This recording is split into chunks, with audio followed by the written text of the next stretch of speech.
appears ordinary till you see the core side of it. And what you're looking for is a story behind the news. We bring it to you from Lagos, the commercial capital of Nigeria. Giving you all sides and political stories round the clock. Every detail from the start line to the final whistle. CoreTV News, expanding your view.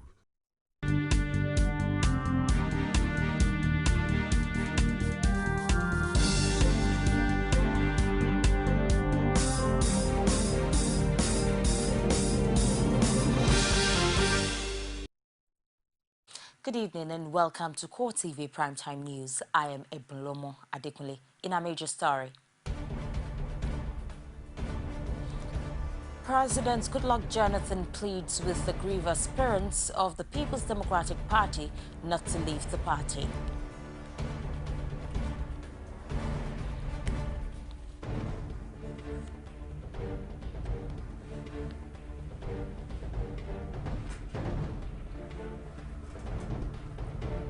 Also in this program, the Independent National Electoral Commission says it does not lack the funds to prosecute the 2015 general elections.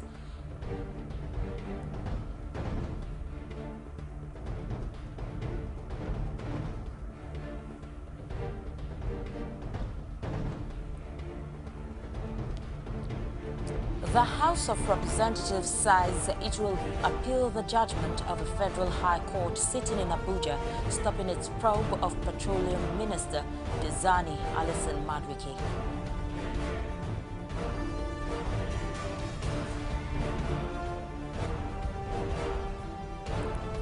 And outside Nigeria, Tunisians await results from the country's first direct presidential election as campaign manager of Said Essebsi claims victory.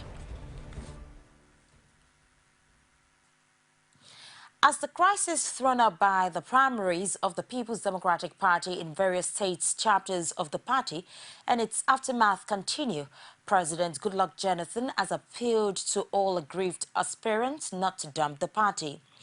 The president, who was speaking at the fundraising dinner of the party at the banquet hall of the presidential villa in Abuja, says the national leadership of the party is working hard to resolve conflicts thrown up by the primaries in many states.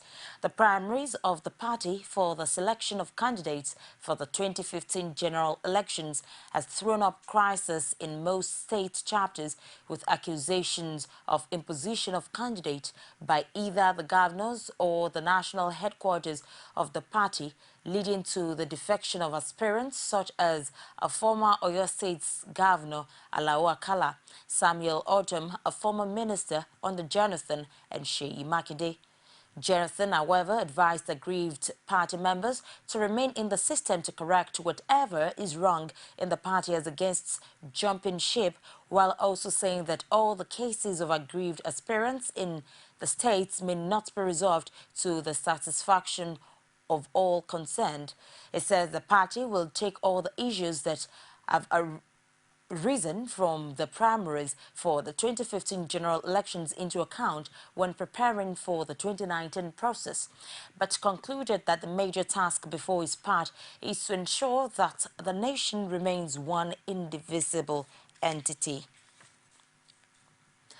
The governorship candidate of Labour Party in Rivers State, Tonye Priswill, says the People's Democratic Party will lose Rivers State because of the disorganized state of the party.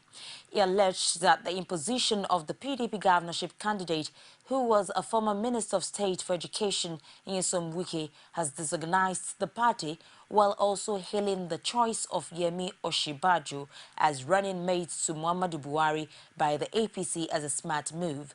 Prince Will, who until his defection from the PDP was a governorship aspirant, condemned what he described as the humiliating treatment meted to other PDP aspirants because of Wike.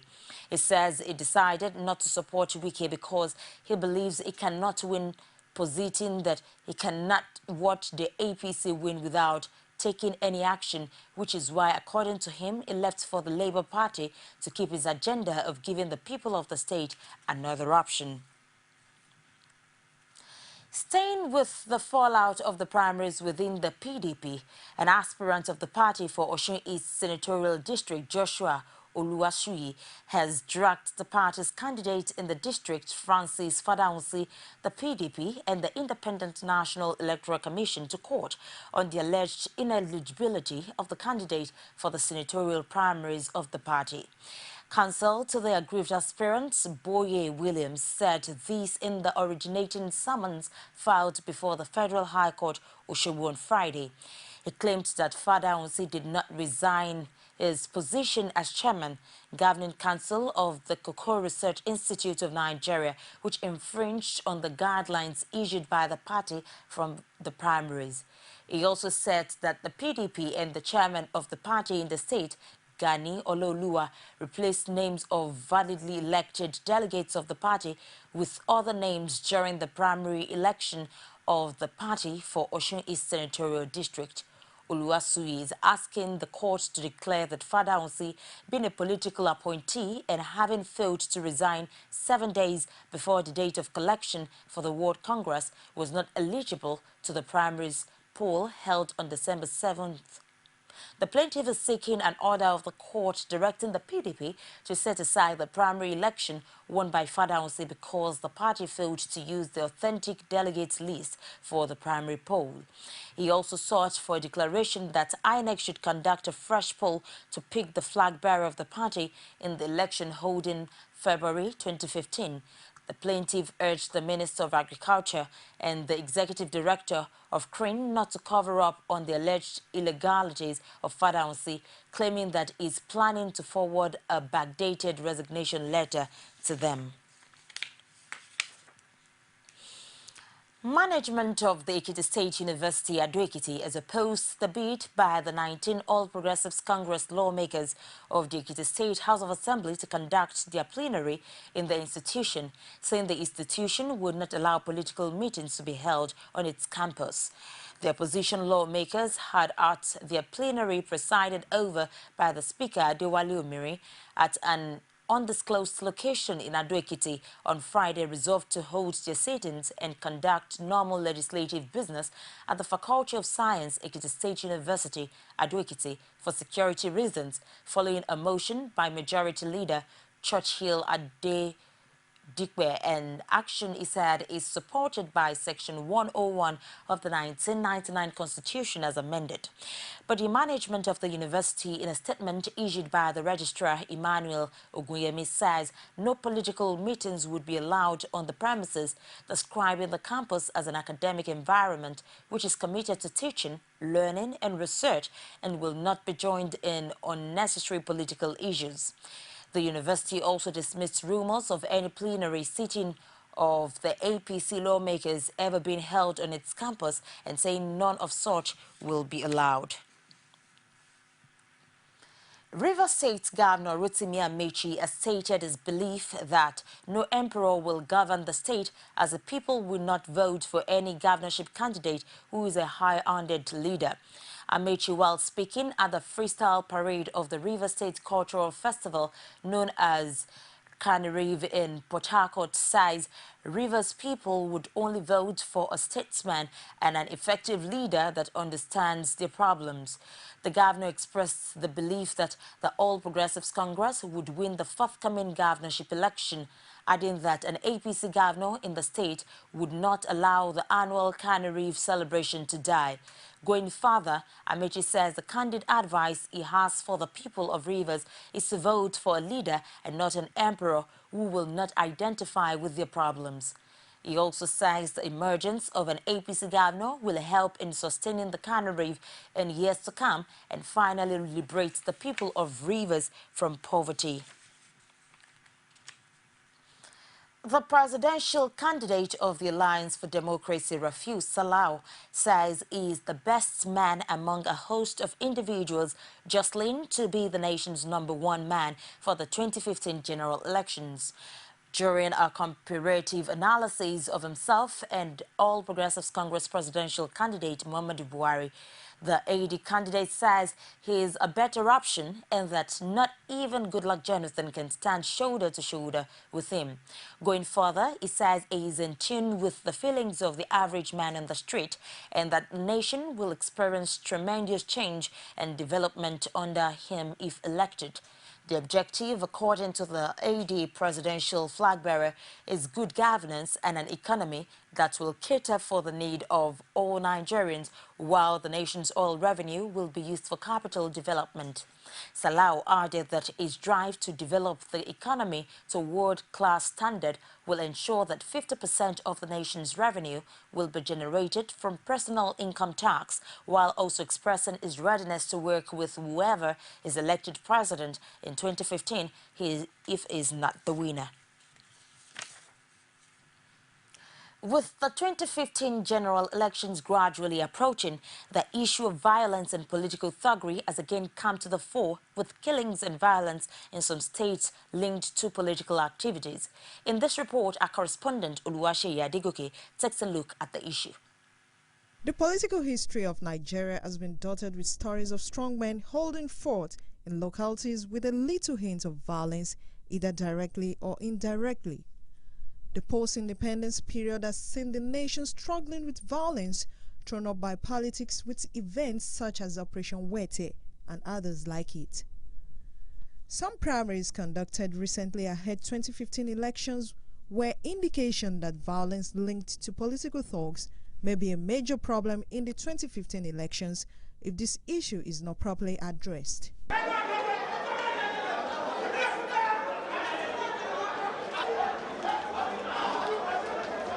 These politicians say political thuggery is an aberration that they do not encourage. We have been in the struggle for a violent-free election. Political thuggery is against the will of God, and those who are engaged in it must stop. Thuggery, people are already dying, you know, in over 2015, and a lot more are going to die. This Nigerian lawyer says the law abhors violence of any kind.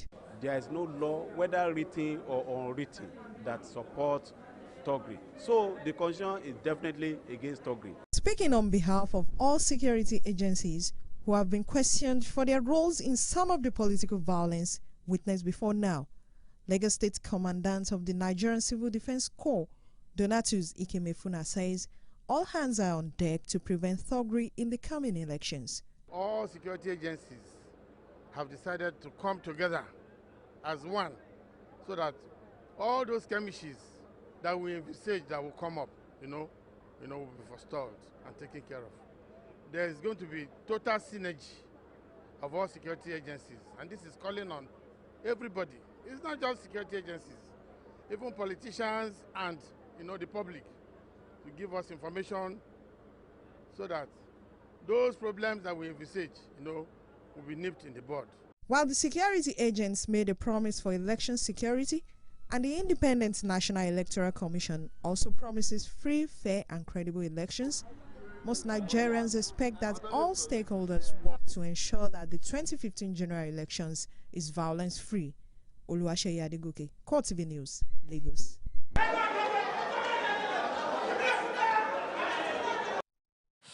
The Independent National Electoral Commission says claims that it does not have sufficient funds to conduct 2015 elections successfully are wide of the mark, Chief.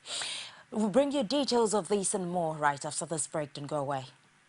Every day, every hour, and every minute, news break in Nigeria. Things happen so fast, it's most times difficult to track and comprehend them. But that's what we do right here on Digi360. 2015, would you want to come back again? It's like asking Jesus Christ if he knew he was going to die, will you want to come back as the savior of the world again? We do not just help you track the stories, we break them down, explore all the angles, analyze the issues so that you can fully comprehend the stories and use them to make the right decisions.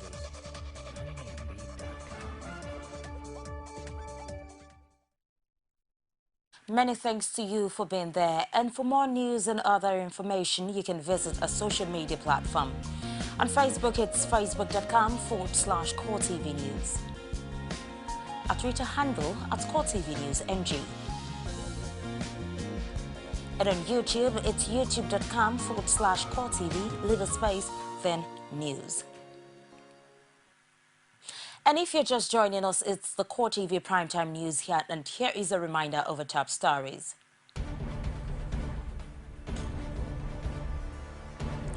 President Goodluck Jonathan pleads with aggrieved aspirants of the People's Democratic Party not to leave.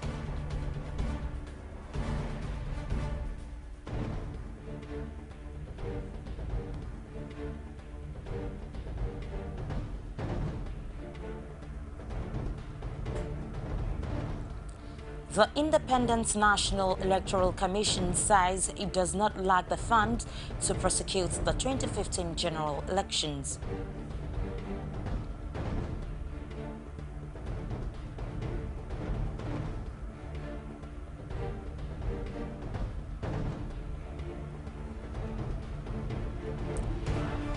The House of Representatives says it will appeal the judgment of a federal high court sitting in Abuja, stopping its probe of Petroleum Minister Dizani Alison Madueke.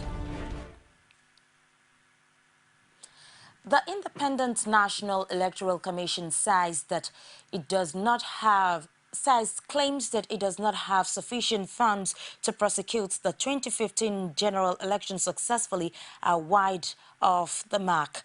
Chief Press Secretary to the INEC Chairman Kayode Idowu says the Commission has no reason to complain about paucity of funds, though the chairman of INEC Atahiru Jega was recently reported to have said inadequate funding was a challenge that was threatening the conduct of the forthcoming elections.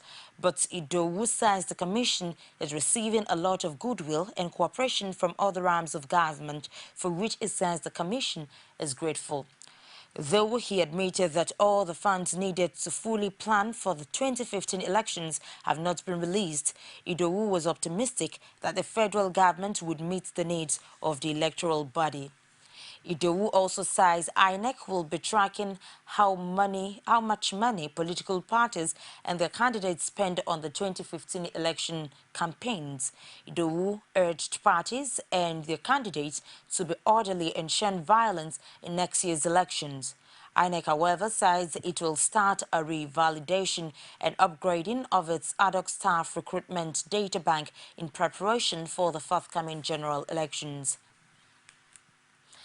The House of Representatives says it will appeal the judgment of an Abuja Federal High Court which stopped it from summoning the Minister of Petroleum Resources, Dizani Alison Madueke.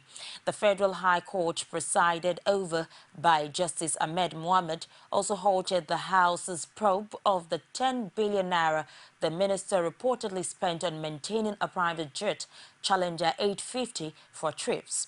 The judge had held his ruling last week that the summons of the House to the minister to answer questions on the jet was invalid on the grounds that the House resolution was neither published in the Journal of the National Assembly nor in the official gazette of the federal government. House spokesman Zachary Mohammed, speaking to newsmen in Abuja, says the last has not been heard of the face-off between the House and the oil minister. It says the House's lawyers were reviewing the court's decision and would enter the appropriate appeal against the judgment. Mohammed, however, says he will not be speaking further on the issue so as not to jeopardize the appeal being prepared by the lawmakers. National President of the Men's Fellowship of the Methodist Church of Nigeria, Samuel Ejiofor, says the threats posed by food and job insecurities in Nigeria today are far bigger than that of the Boko Haram terrorist sect. Ejiofor, while speaking after the end of the 18th National Conference of the Fellowship in Umuahia, says that unless something urgent is done to address the looming joblessness of many that may follow the crash in oil prices as well as the issue of food scarcity, the nation may be headed in the wrong direction. While blaming politicians for paying lip service to the problems of the country, he called for collaboration between the church and government as a way out of the country's many woes, saying politicians are to be blamed for the current state of affairs. It says the activities of Boko Haram is more political than religious and condemns the failure of all parties to practice internal democracy, something it says has contributed to the nation's woes. The death sentence on 12 soldiers and another 54 convicted of mutiny by General Court-Martial of the Nigerian Army has been described as harsh and inappropriate by human rights lawyer Femi Falana. Falana says the judgment is not in keeping with reality and needs to be redressed, as the act for which the soldiers were convicted cannot be categorized under the offense of mutiny. While fielding questions from journalists, Falana maintains that the military is poorly equipped and sending the soldiers out for operations without adequate weaponry is as good as sending them into their deaths. He, however, disclosed that the case will be pursued to the Supreme Court, expressing confidence that the soldiers will be discharged of the alleged offense. Because the verdict is a genocidal act on the part of the military authorities, the court-martial did not consider any of the defenses put up by the soldiers. The facts were not properly evaluated, and therefore the judgment cannot stand. The boys were not engaged in mutiny.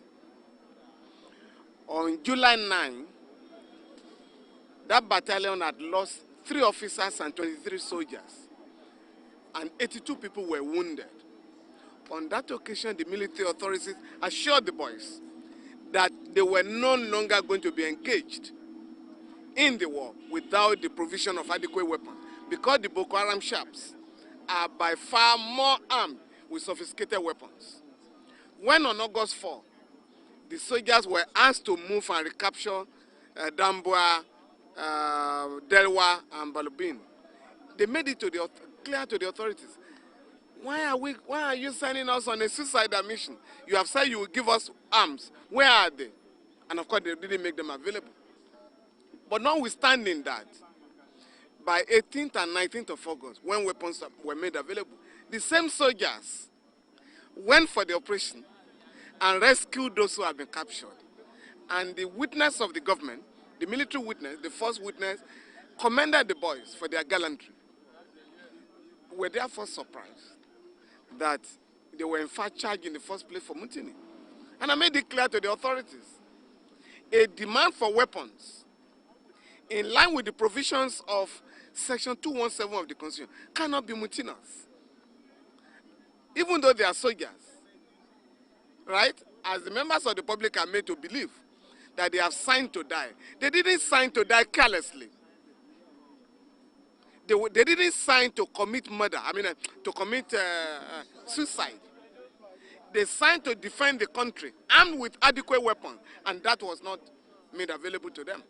So for that reason, we are going to, first of all, appeal to the Chief of Army Staff, who is the confirming authority, not to endorse the judgment. But if he disagrees with us, we'll go to the Court of Appeal. So if not death penalty, what verdicts are you hoping for? No verdict, no. We are expecting that the boys were going to be discharged and acquitted, because the evidence was totally overwhelming in their favor.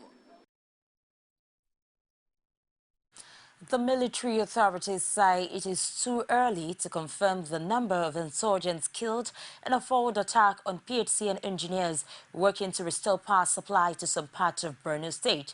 Some reports had suggested that soldiers on patrol killed 75 Boko Haram members around Bulaburin village near Damboa, but the figure is likely to be higher. Defense headquarters said in a statement that an ongoing mopping operation will determine the number of terrorists who died in the encounter with troops on Friday. It, however, confirmed that a large number of the terrorists died in the process, while their IED-laden Hilux vehicle was destroyed. The military-sized troops also captured a Hilux vehicle earlier stolen from the Borno State Ministry of Education, but now repainted and rigged up with an anti-aircraft gun. Other weapons recovered by troops include rocket-propelled grenades and rifles. 2 soldiers also died in the encounter. The military, meanwhile, says army engineers who have been clearing IEDs and effecting repairs on bridges have repelled an attack while working on a bridge around Husara. Several terrorists were said to have died in the encounter, while 4 general-purpose machine guns, 3 rifles and 2 rocket-propelled grenade launcher were captured. 1 soldier, however, died, while 3 others were wounded in the encounter. In another development, troops have been conducting air and land patrol of towns in Adamawa State, including Mubi, Uba, Garkida, Muva, as part of a coordinated counter-terrorism operation to clear the insurgents operating in the state. The Department of State Service says it is creating the right and conducive environment for the conduct of the 2015 general elections. The service says it will not allow divisive politicians and terrorists to truncate the nation's democracy or undermine national security during the exercise. The Director General of the DSS, Ekpeyong Ita, disclosed this during the graduation ceremony of Executive Intelligence Management course in Abuja, stated that the DSS has trained its personnel and other senior executives of other government agencies and equipped them with the needed knowledge, exposure, and expertise to ensure a safe and stable environment in which the political processes can be conducted without hindrance. The DG says the agency has recorded modest achievements in the past 5 years, stressing that the government, public and other stakeholders have shown obvious approval of the service effort to ensure a safe, stable and indivisible Nigeria, something he attributed to the officers and men of the agency. It's still CoreTV Primetime News. We'll go on a break now, and when we return, it will be with business, sports and other stories from outside Nigeria. Please stay with us. From time immemorial, women have birthed life, shaped character, and by extension, influenced the society. Moremi of Ife, Emoten of Benin, Queen Aminat of Zaria, all women of influence and power. Whether it's before election, after election. How ironical. Women being so powerful, yet have few grounds in decision making. They see you as a wife, and I see you as a wife to a man. We are talking women in politics. A woman will be bold enough to stand up and say, I want to become president of Nigeria. Only on CoreTV News.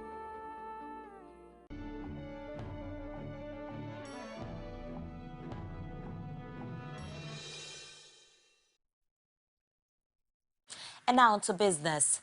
With the falling oil prices, cutting revenues and spending, Nigeria's growth rate is expected to slow to 5% in 2015, the International Monetary Fund says. The economy will have to rely more on businesses outside its oil sector in the medium term. Agriculture, trade and services all helped it grow by 6.1% in the third quarter of 2015, the IMF added. Also, an 8% devaluation of the naira currency in late November would likely boost inflation. But again, if local production of staple food crops increases, the effect of inflation could be less. The country's fiscal and external buffers had shrunk since the last sharp oil drop in 2008. Compared to the onset of the 2008-2009 financial crisis, the excess crude account in 2008 was $21 billion, while gross international reserves was $52 billion. As of December 17th, gross foreign reserves were about $35.3 billion. According to Central Bank of Nigeria's data, the ECA is a rainy day fund which is meant to accumulate crude export revenues above the benchmark price. Saudi Oil Minister Ali Al Naimi has expressed confidence on world oil prices improving after a slide he blamed partly on lack of cooperation by producers outside the OPEC cartel. Naimi, whose country is OPEC's leading producer, says producers from outside the cartel would eventually realize the importance of cooperation to secure new fair prices. Naimi, who was speaking at an energy forum in Abu Dhabi, predicted that high-cost producers will not continue to increase production in a clear reference to shale and sand oil outputs from North America. Naimi dismissed claims of a Saudi plot to push prices down for political goals, insisting that the kingdom's policy is based on pure economic principles. Russia and OPEC member Iran, whose economies rely heavily on oil revenues, have spoken of a conspiracy in the oil market to keep prices low. We'll take another break now and we'll return with sports stories. Don't go away. You can now watch CoreTV News live from anywhere in the world on our website www.coretvnews.com. Click on Live TV on our website and watch us live. And welcome to CoreTV Primetime Days. To follow us on Twitter, click on Twitter icon on our website. On Facebook, click on the Facebook and YouTube to see all our previous news production. You can also watch us live on YouTube. Click CoreTV, leave a space, then News. CoreTV News, a 24-hour news station.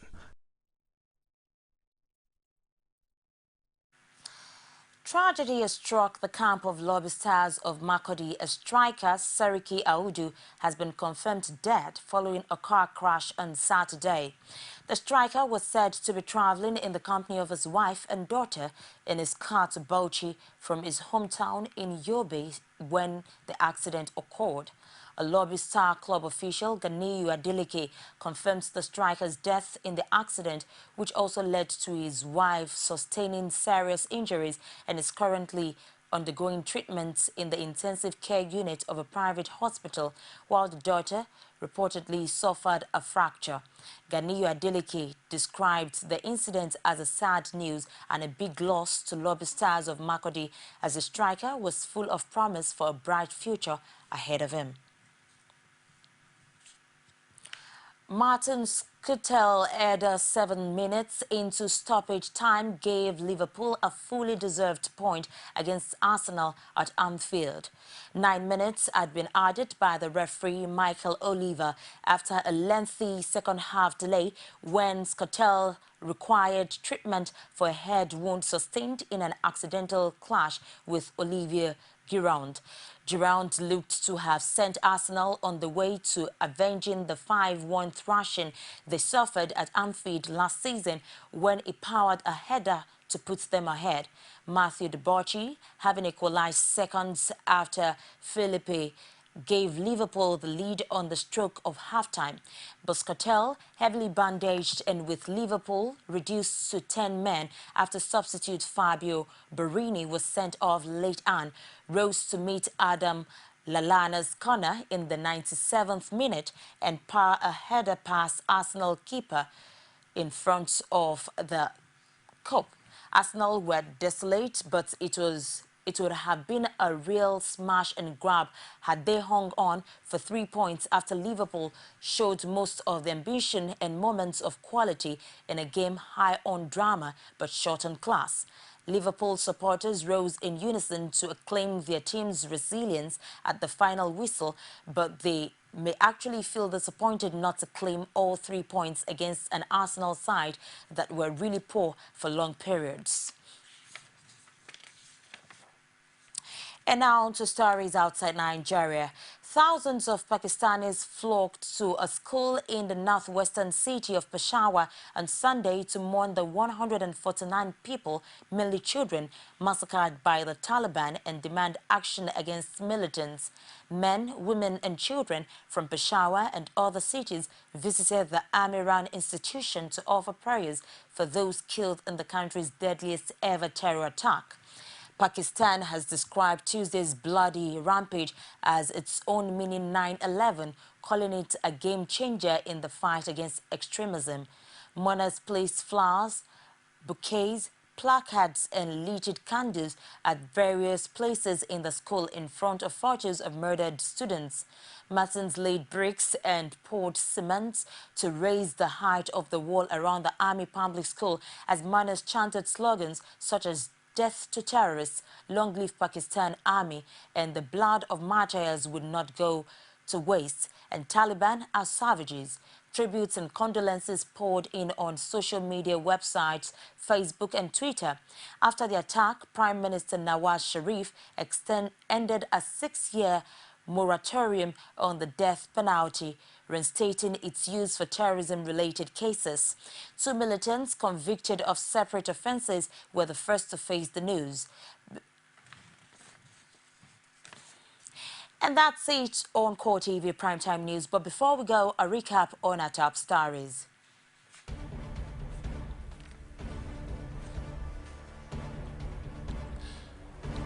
President Goodluck Jonathan has pled with aggrieved aspirants of the People's Democratic Party not to leave the party.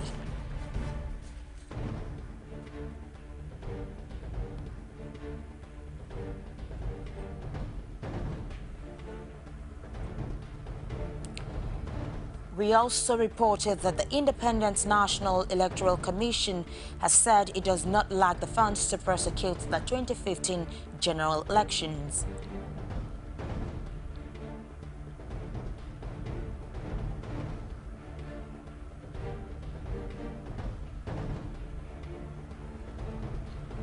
Finally, the House of Representatives vowed it will appeal the judgment of a federal high court sitting in Abuja, stopping its probe of Petroleum Minister Dezani Alison Madueke.